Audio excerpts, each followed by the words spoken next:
kayang-kaya mo yan. Welcome back. Ayan na po. Binabati namin again. Happy Chinese New Year and Happy Valentine. Partner, yung mga kababayan natin na gustong malaman kung anong lucky for the Year of the Dragon. Ayan, nag-research na ako. Magsuot ng mga kristal. Aba? Kristal pala yan, ha? Ayun, pero dapat hindi pekeng kristal, dapat yung tunay. O diba? Rose quartz for love, amethyst for peace and serenity. Tapos merong ang dami pa dito. Citrine for prosperity. Ayan, dami. O tapos number 2, kasi ang daming nagtatanong eh. Wala tayong feng shui guest itong araw na ito, pero promise next week meron tayo. Yes. Siyempre, yung Year of the Dragon ay isang buong taon. So, we can tama. Yes. Oo, tama. Tapos yung lucky colors daw ay pula, siyempre. Tapos gold. Kasi dahil ito po ay isang wood dragon, so sabi daw nila, yung lucky color din ay green. Green for the environment. Ang galing ng green, yes, environment. Ang galing na. Mother Earth. Tapos, eto na. Gumawa ako ng isang poster, happy and healthy, pero ito po ay isang universal tips para sa lahat. Kasi hindi naman kinakailangan na Year of the Dragon na pwede natin gawin itong 10 ways to attract good luck. 10 ways, mga kababayan, na ito ay mga magagandang tips na pwede natin gawin kahit Chinese New Year o hindi. Number 1, kailangan yung computer ba, makakatakbo ba, umaandar ba yung computer kung wala siyang programming? Hindi, di ba? Kailangan program din ang ating utak. Yan.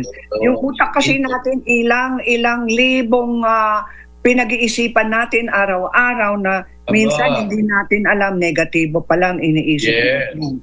So, wag naman ganon. Ang ibig sabihin, number 1, ay maging maingat sa iniisip po natin. Kailangan i-filter natin yon, at para tayong mga pulis, ipupulis po natin yung mga thoughts natin. Kaya may challenge sa ating lahat. Tanggalin o pagbawalan ang negatibo. Yes, ang negative thoughts, alisin yan, bawal yan, di pwede papasukin yan. No entry. Yes, tapos number 3, lalong-lalo na kapapasok lang ng Year of the Dragon, nakikinig ang dragon, pag negatibo ang iniisip natin, dapat positibo. O number 3, positibong pag-iisip ay dapat ang unang ginagawa natin paggising sa umaga. Yes. Thank you, Lord. Gising ako, I think positive. Yes, for this beautiful day. Di ba? Tapos number 4, kailangan, meron po tayo naman plano sa buhay. Kung lang lahat inaasahan natin, wala naman tayong plano. So, sabi niya mga eksperto, kailangan isulat. Isulat yung mga intentions natin. Okay, isulat. Write it down. Note it down. Nang sa ganon, magiging yan. Bahagi ng buhay po natin yan. Araw-araw iniisip na natin at alam natin kung anong dapat inaasam sa buhay. Yes. At pag dumating may opportunities, kilos ka, sakay. Kumilos ka. Seize the opportunity. Yes, seize the opportunity. Pag may oportunidad, go for it, sabi nila. Number 6, maging mabait ka naman at mapagbigay. Yun, just like Emmer the Generous. Kaya the Generous ang pangalan niya. Sobrang mabait talaga si Emmer. Tayo lahat yan. Totoo yun ha. Pag mabait ka sa isang tao, babalik din yan sa iyo eh. Yes, totoo po yan. Yes. It multiplies. The graces ang tawag dyan. Babalik po yan marami. Yes. Tapos, number 7, i-share natin. I-share natin ang ating good luck, ang ating good fortune. I-share din natin ang ating knowledge. Tama. Ang talento. Tayo ng mga bagong tao sa office, i-training natin ng mabuti, ng mahusay. Nang sa ganon, magiging magaling din sila. Pero kwento para sa inyo, partner. Meron kaming 5 o'clock na, dati janitor. Janitor lang namin Yes. sa aming TV show noon. Many years ago, mga 20 years ago. Right. Sabi niya sa akin, Miss Cory, gusto ko naman umasenso sa buhay. Pasok niyo ako sa hotel. Oo.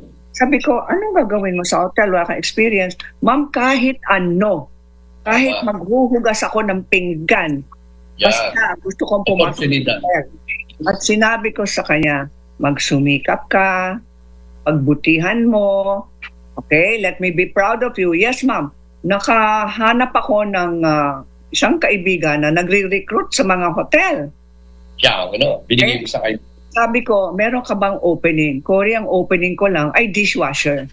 Okay. Mismo, ang gustong pasukan ng aming janitor. Tama.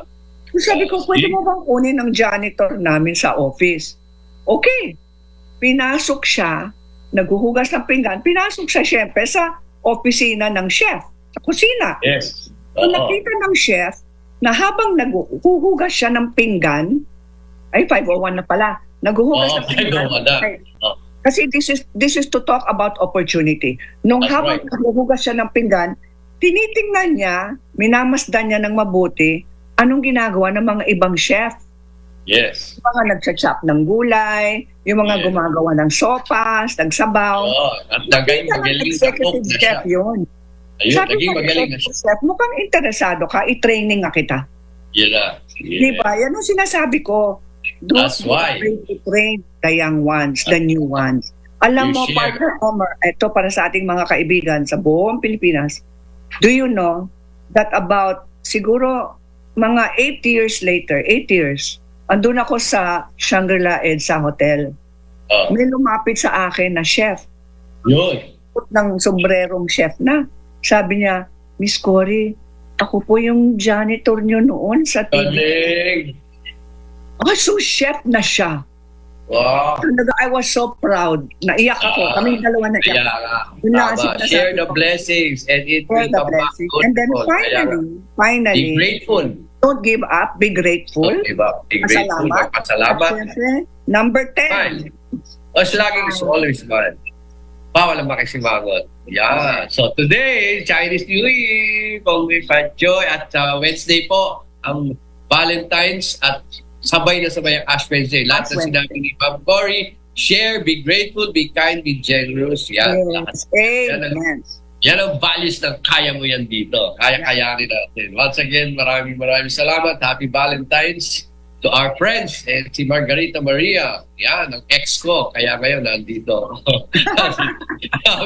Ayan, wala na tayo. Sino ba babatiin mo? Ma'am Cory, 503, yes. Ayan, maraming salamat po mga kababayan sa inyong pagtangkilik at sa inyong number 1 na show sa buong Pilipinas. Ito, sa buong Mega Manila, di ba? Tama ba Mega yun? Manila. Buong Mega Manila. Ang paborito niyong show tuwing Sabado ang Kaya Boyan! Yes! Kaya mo.